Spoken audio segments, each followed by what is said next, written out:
Hello everyone, my dream মাই গার্ডেনে সকলকে স্বাগত। একটা ছাদ তো ছিল গাছেদের জন্য, আর একটা ছাদে ওঠা যেত না, ব্যবহার হতো না, সিঁড়ি ছিল না যার জন্য। এখন সিঁড়ি হয়েছে, আর ওই ছাদটাতে ছোট ছোট গাছগুলোকে তুলে দেওয়া হবে। আসলে আমাদের ছাদগুলো অনেক ছোট ছোট, যার জন্য নিচের ছাদটাতে অনেক গাছ হয়ে গেছে, যার জন্য জায়গা হচ্ছে না। ছোট ছোট গাছগুলোকে এই ছোট্ট ছাদে তুলে দেওয়া হবে, আর বড় গাছগুলো নিচে থাকবে। কয়েকটা গাছ তুলে দেওয়া হয়েছে, এই যে দেখুন, কয়েকটা গাছ তুলে দেওয়া হয়েছে, এখনও সম্পূর্ণ হয়নি।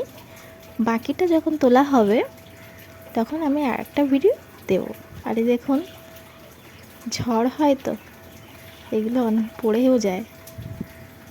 এতদিন আমি উঠতে পারতাম না, সিঁড়ির জন্য আজ উঠতে পারলাম। আর এগুলো কি ফুল বলুন তো? মিলি। আর এই ফুলগুলো না সারা বছর কিন্তু থাকে,